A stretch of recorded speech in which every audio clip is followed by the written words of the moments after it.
এটা হচ্ছে সমস্ত নাগরিকের ক্ষেত্রে এক এবং অভিন্ন একটি দেওয়ানি আইন।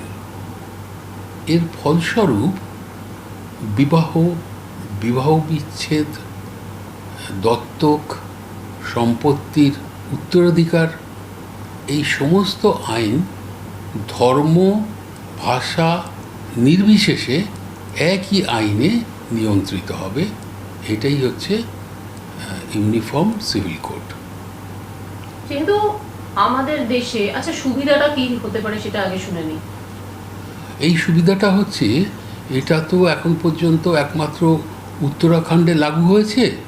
এই আইনটার উদাহরণ নিয়ে আমরা বলতে পারি যে বিবাহ আইন রেজিস্ট্রেশন হওয়াটা বাঞ্ছনীয়, লিভিনের ক্ষেত্রে রেজিস্ট্রেশন হওয়া বাঞ্ছনীয়, এবং এখানে সন্তান এবং যিনি ওমেন তার ক্ষেত্রে তাদেরকে একটা সিকিউরিটির ব্যবস্থা রয়েছে এবং এটা লঙ্ঘন করলে ফাইনের ব্যবস্থা রয়েছে। এবং সম্পত্তি যে উত্তরাধিকারী আইন সেটা একই আইনে নিয়ন্ত্রিত হবে।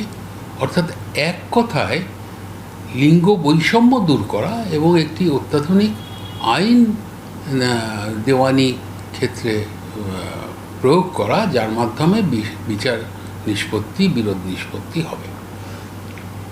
একটা কথা যে হিন্দু আইন, মুসলিম আইন, ব্যক্তিগত আইন, খ্রিস্টান আইন, এগুলো আর এখন থাকছে না, এখন দেওয়ানি আইন হচ্ছে।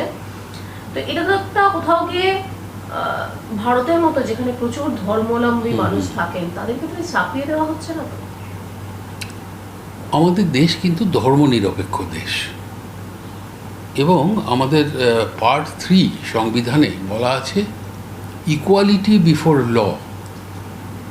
কিন্তু আমাদের দেশ যখন স্বাধীন হয় তখন এই যে আইনগুলো বিভিন্ন ধর্মাবলম্বী মানুষ, ভাষাবলম্বী মানুষ এদের ক্ষেত্রে ছিল, তাদেরকে একেবারে এক ছাতার তলায় নিয়ে আসা একটা দেওয়ানি আইন, এটা বাস্তব ছিল না।